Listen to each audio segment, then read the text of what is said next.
And I had myself muted. My bad. What was I saying? Edgeworth's going to rebuttal us. Wright has proven that the crime must have occurred at a different location. So that's what happened. Hi, welcome back. What are you talking about now? Take another look at the evidence. Take another look at all the evidence, and you'll soon see what I mean. I wish he would just tell me already. Detective Skye, I'm sure you've already figured out what I'm talking about, correct? Of course, sir. Mr. Wright is the only one here who hasn't. Why don't you leave this to me, Mr. Edgeworth? Smug Emma. Very well. Let's see what you can do. Detective Skye, please give your testimony to this court.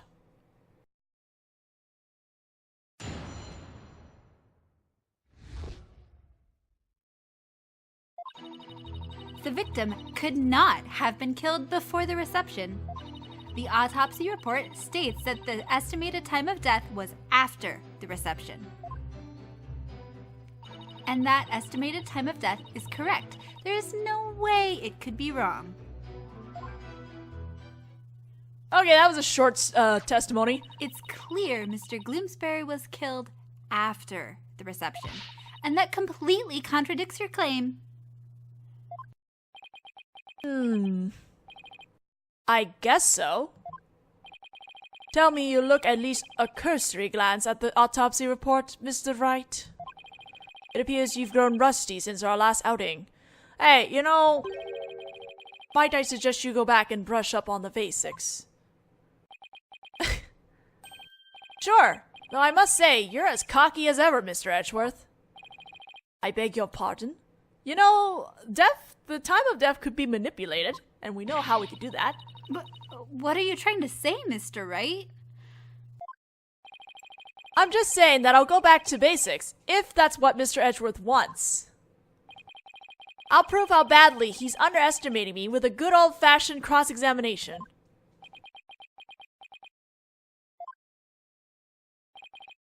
Very well, let's see you put your money where your mouth is, Mr. Wright. And you're not bluffing. Alright. It's only like 3 statements in this testimony, isn't there? Yep, alright. Well, we're pressing everything. You sound pretty certain. You must have some solid grounds for making that claim, right? Of course I do. And you're going to feel silly when I show you what they are. Ready? Feast your eyes on this.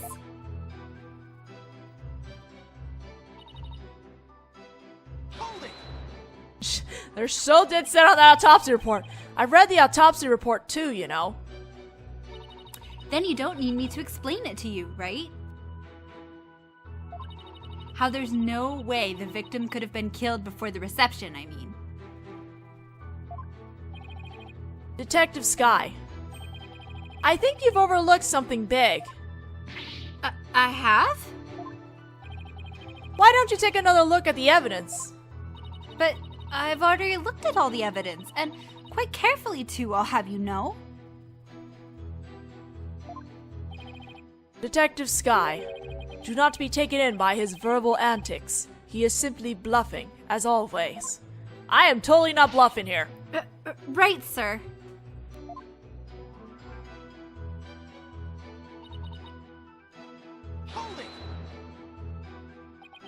Is it possible that the culprit did something to obscure the real time of death? No, not in this case. There was no snow or anything to keep the body from decomposing. And there's no fridge on the airship big enough to fit a body into. So you've already checked into that. I see. It all comes down to the estimated time of death, doesn't it? Couldn't the killer mess with the victim's time of death by keeping the body on ice? Yeah, if they had the means to. There is a means! We do have a means! The prosecution is treating the estimated time of death as an absolute. But is it really? I take it you don't think it is, huh, Nick? In that case, we're going to have to find a way to convince them otherwise. Yeah, there's gotta be a way somehow. Alright, what we're gonna do, I think we're presenting on the last statement. Alright, what we're presenting, and I'm pretty sure they've overlooked this, even Emma, we're presenting the fog machine. Objection! I admit that the estimated time of death does contradict my theory. Finally! And that means your theory that the victim was killed before the reception. Is still entirely plausible. Huh? What makes you think that? The killer could have falsified the time of death by using a certain item in the reception hall. Please take a look at this. And what is that contraption, Mr. Wright? It's a fog machine, Your Honor, used to create a special romantic atmosphere in the hall. And this machine could have been used to falsify the time of death? Yes, Your Honor, because this machine uses dry ice to perform its magic. Dry ice? Oh yes, the super cold stuff commonly used to make theatrical fog, right? I see. So your claim is that this dry ice was used to keep the body cold? Oh. In that case, I guess the victim could have been killed before the reception.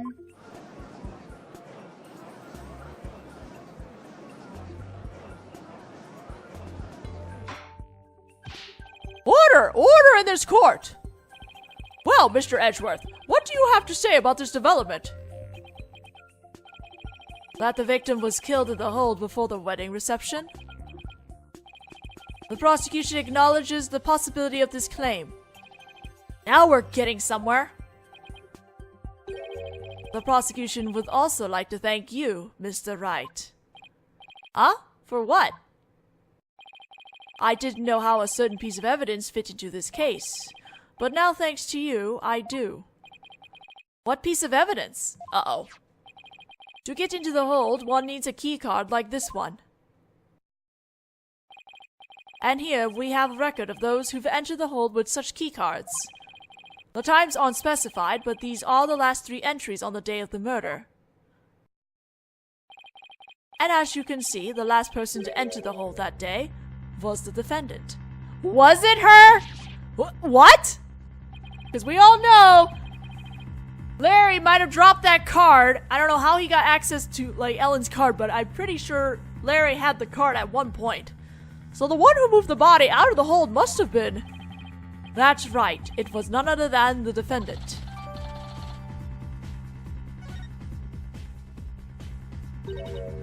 Hey Nick, take a look at this entry record.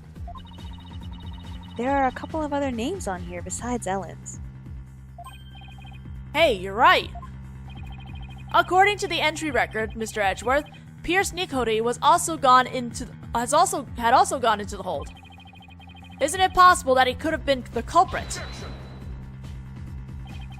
Sorry, but Mr. Nicody was escorting a few of the guests at the time. I'm sure they would be happy to testify to that fact, if you like. Think me cocky all you like, Mr. Wright, but my confidence is rarely misplaced. Ugh, that's true. Now then, it's probably safe to assume that after killing the victim in the hold, the defendant moved his body to the hall in order to dispose of it discreetly. What do you mean by discreetly? The defendant volunteered to take care of the reception's cleanup personally. That means she would have had the chance to dispose of anything in any way she wanted, including taking the lantern off the airship without raising any suspicion. Don't tell me you didn't know about Miss Wyatt's volunteering for cleanup duty, Mr. Wright. For my last task as a servant of the Sprocket household, I offered to take on the preparation and cleanup of the reception banquet. I see. Oh, that's gonna bite us back now. Gah! Look at you, sweating buckets like a rookie, even after all these years. Nevertheless, Thank you for proving that the only person who could have killed the victim in the hold is... Ellen Wyatt. Ah! Great job, Phoenix. Now we're back to square one. We'll be fine. Perhaps you should ask Miss Sykes for some help in reviewing Defense for Dummies. Way to go, sir. You've got Mr. Wright in a cold sweat. I wonder if maybe the promise of seeing that miserable look on his face is what brought me back to court today. Wow! It certainly made all of my stress and woes as chief prosecutor just melt away. I guess he had a lot of stress built up. So he takes it out on Phoenix Wright, of course! I'll give him something to stress over before we're through today. Your Honor, the prosecution asks that you render your verdict at this time. Before that man over there tries to throw the court into chaos with his meaningless bluffs. I see. Mr. Wright. Are there any last meaningful bluffs you'd like to present to this court? Jesus Christ, you guys. Why does he have to assume it'll be a bluff? Nick, hurry up and throw a good one out there. I will. Here we go. Well, alright then. Let's see. I've got it. How do you know it was Miss Wyatt who used her key card? After all, if it turns out that somebody else used her card, it would mean Miss Wyatt didn't do it. Interesting. And are you able to prove this bluff to be true? I assure you I'm not bluffing, Your Honor. Well, now what? Wait a minute, Nick. I can think of a certain somebody who might have used Ellen's key card.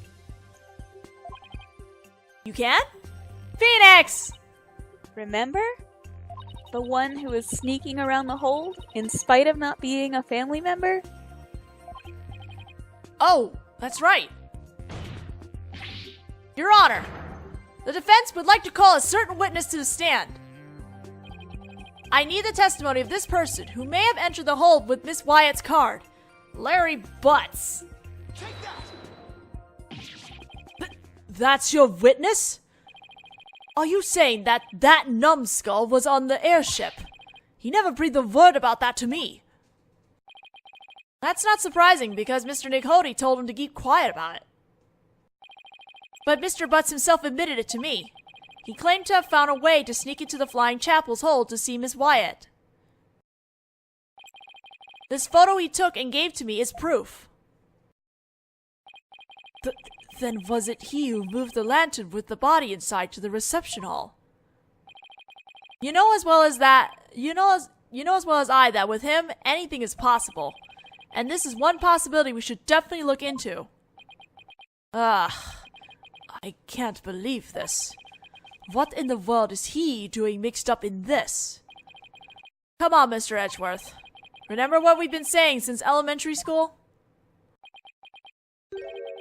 When something smells, it's usually the butts. Exactly. Ugh, that Larry. He'll pay for this. Well, if you want to extract your payment now, he's right up there in the gallery. Yikes! Bailiff, seize the witness before he makes a run for it. No! Why does this stuff always happen to me? Sorry, Larry, but you brought this on yourself. Let us break for a 15-minute recess. I ask that both sides prepare for the next witness's testimony during this time. Yeah, we definitely need to prepare because it's freaking Larry Butz. Do I get a to be continued or we're just gonna walk into the... Okay. Wow, it's been a while since I've had this much fun and excitement. Fun, you say? For you? For who? A face-off against Mr. Edgeworth. A harrowing tightrope walk for the defense. Ah, I'm exhausted already. Boss! I'm here for moral support! Athena, are you all done practicing for Trucy's magic show? Well, to be perfectly honest, I sort of ran away. But that's because she was putting my life in danger, I tell you. I see. I think I'll need to have a one-on-one with her. You're really athletic and fit, Athena, so Trucy probably thinks she can run you ragged. That may be true, which is why not even Trucy can keep up with me when I run at full speed. Ha! Looks like you spoke too soon, Athena. Never underestimate the resourcefulness of a great magician. Huh? Uh-oh. Magical girl Trucy Wright is on the scene. No! Wow, Athena! Now, Athena, it's time to practice human combustion magic. Go on, douse yourself in this gasoline. But don't worry, it's a magic trick after all, so it's perfectly safe. Run away! Hey, you! You're not getting away. You're not getting off that easily. Oh my god. Right, get a hold of your kids. They get along so well, don't they? It reminds me of the good old days. You, me, and Pearly. Oh, and Detective Gumshoe. Can't forget him. We had all kinds of fun at the crime scenes back then, remember? Leaving me to do all the serious investigating, as I recall. Court will soon be back in session, Mr. Wright. Right, thank you. So Larry's the next witness, right? I can't wait to see what happens. Sadly, I can already imagine it. God, Maya's having a good time with this. She just needs popcorn, she'll be happy. Or a burger. The good old days indeed. I too miss the good old days. And here he is, Larry Butz. Court will now reconvene. Hi, Larry. Nick! Edgy! Two of you are gonna hang me out to dry, aren't you? No, not the both of us. Just Mr. Wright. Nick, how could you? I don't really think he did it, of course, but I've got to use whatever leads I can. Mr. Butz, there's a possibility you moved the lantern that had the dead body in it. So if you want to clear yourself of any suspicion, all you have to do is testify.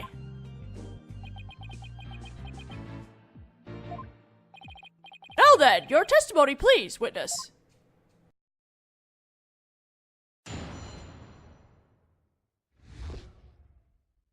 Nick is a jerk face. Nick, you big fat stinking jerk! How can you doubt your best bud? We've known each other since elementary school. Well, get this, pal. Our friendship's over. This does not help anything. That's not testifying.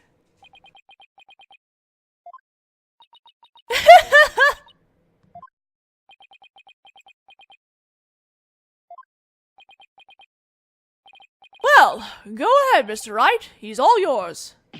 Even the judge. Why me? You're the one who called him to the stand, so he's your responsibility. Thanks, old chum. Can't any of you show me a little respect? Even just a shred? I don't know. Maybe you should respect the court, Larry. You may cross-examine the witness, Mr. Wright.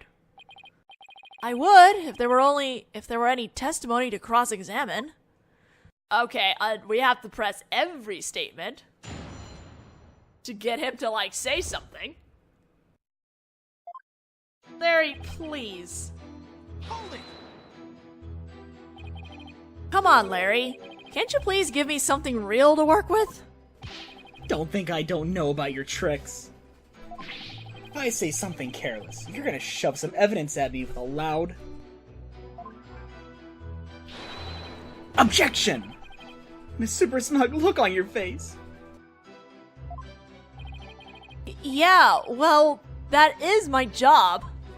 And if I get found guilty, how are you gonna take responsibility for what you've done? Why should I take responsibility for just doing my job? You heartless jerk. Don't you have any compassion for me?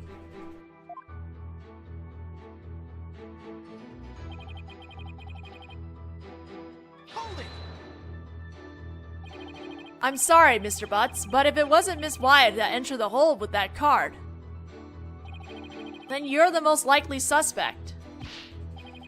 Nick, are you seriously doubting the innocence of your old childhood friend? Well, technically yes, but it isn't personal, I assure you. Like, it's not like I still have bitter feelings about the time you stole my lunch money and had the entire class blame me for it. Ooh. A true friend would believe in me no matter what. Can't you see my tears? Don't they mean anything to you? Nick! Nick! You don't really think you can cry your way out of this, do you? Okay, fine! In that case...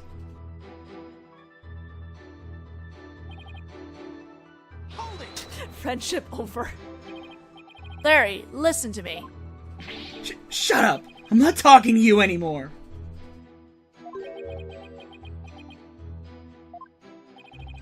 This is getting us nowhere. Come off it, Larry. If you don't quit fooling around and start testifying, Miss Wyatt will be found guilty. For real?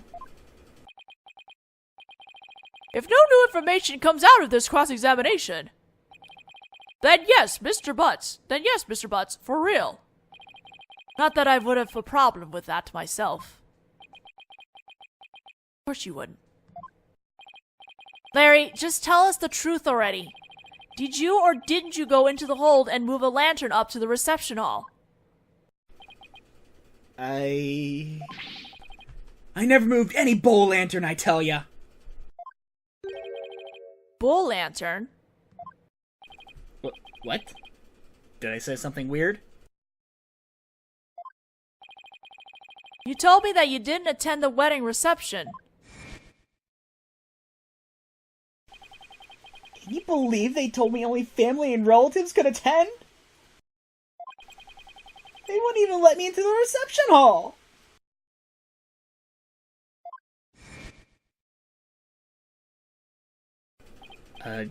Yeah.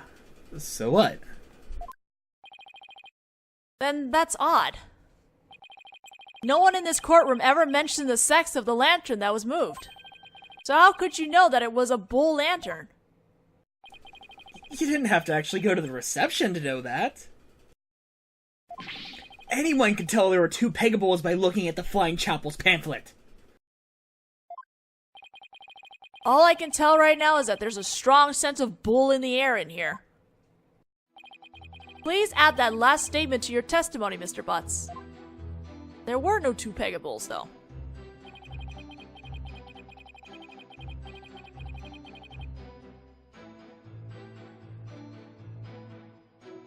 No. But we'll press first before we get there. Seriously, Larry. If you're hiding something, you better fess up now. I'm telling ya, I don't know nothing. Why do you have to doubt me so much? Why? Because you're you, that's why. Edgy! You think Nick's being awful to me, don't you? So you tell him. Tell Nick what a big meanie he is.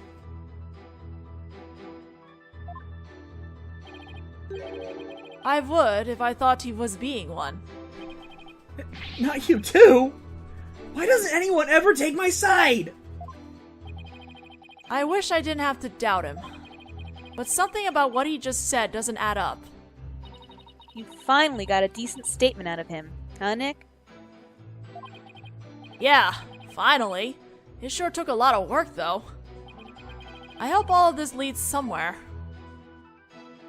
Alright, so the last statement we're going to present the pamphlet in question because the pamphlet does not show two Pegables. Objection! I want you to take a look at this, Mr. Butz. Because unfortunately for you, the pamphlet clearly shows a Pega cow and a Pega bull in their example diagram of the reception hall. Huh? But on that day, instead of putting a Pega cow and Pega bull out for the bride and groom, there were 2 male Pega bulls on display. Yet somehow you knew there were 2 Pega bulls in the reception hall that day. Heck, we found your wallet there. There's only one way you'd know something like that, Larry. It was you who moved the Pega bull to the reception hall, wasn't it? Ah! No! Larry, you didn't. Mr. Butz, did you move the lantern containing the victim's body to the reception hall? That's what it looks like. What? I don't think Larry did it, though. The murder, anyway. He just conveniently moved it. Wait, Nick! You don't think I'm the murderer, do ya? Maybe you and Mr. Gloomsbury were fighting over Miss Wyatt, and you ended up killing him? Hiya! Not you too! Look, I did sneak into the reception. That's as far as it went. You know me. I wouldn't hurt a fly. You snuck into the reception? Yeah, sure. But some of the Sprocket men caught and locked me up in one of the cabins. It was pretty awful, actually. But that's when I made that drawing of the pterodactyl I showed you, Nick. Ex-nay on the aerodactyl, Larry. Mr. Wright, not even you would take this farce that far, would you? We are talking about Larry. What do I do? Do I accuse Larry of being the true culprit? No. No, you're right, Mr. Edgeworth. Mr. Butz didn't have a reason to kill Mr. Gloomsbury. He might have had an imaginary reason to kill Soren Sprocket, sure, but not Mr. Gloomsbury. After all, he did steal Mr. Sprocket's bride and try to elope with her. Just because I tried to steal somebody's bride doesn't make me a murderer. I believe you, Larry, and I don't think you killed anybody either. You would never do anything like that. Nick, old buddy, old pal. I knew you'd come through for me. Funny that, considering your sworn testimony just now that we were through. Mr. Butz, it's time you told this court the whole truth. Understood?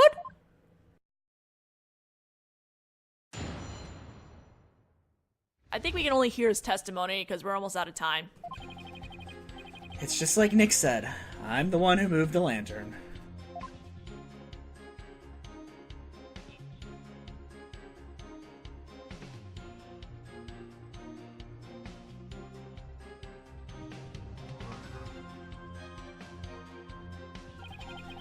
I was poking around the reception hall before the main event and saw a lantern was broken.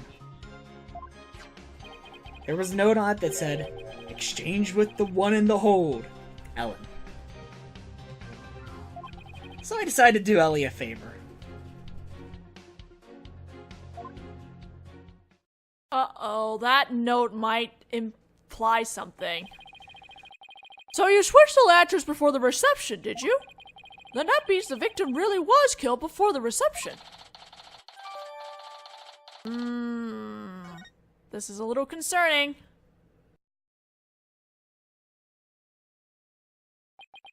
It would appear that Mr. Butz completely fell for the defendant's scheme. Scheme? What scheme? There's a note from the defendant. Exchange with the one in the hold, Ellen. Mr. Butz moved the lantern with the body in it up to the reception hall because of this note, and thus he has become a suspect in Mr. Gloomsbury's murder. That second lantern did feel pretty heavy. But I never would have thought there was a dead body in it. What was a note like that doing on a lantern in the first place? Hold it! You've got it all wrong, Mr. Edgeworth. I'd left that note for myself. It was simply a reminder because I can be very forgetful. Objection! What a sorry excuse, Miss Wyatt. The prosecution contends that this note shows one facet of the defendant's murderous plan. And you, Mr. Butz, you played right into Miss Wyatt's hands. No way, Edgy. I don't believe it! Objection! Do you still really believe Miss Wyatt to be the culprit, Mr. Edgeworth? Of course, my stance on the matter remains unchanged. If you think I'm wrong, then prove it with your cross-examination. Gladly. Very well. Mr. Wright, you may cross-examine the witness, which we will do in the next video. Thank you, Larry, for actually talking about stuff, but this is a little troubling, especially with that note. That note is very incriminating. So, let's see if we can clear this up in the next video. I'll see you guys then. But it isn't personal, I assure you. Like, you know, it's not like I still have bitter feelings about the time you stole my lunch money and had the entire class blame me for it. Ooh, that's so sad. Alexa, play Despacito.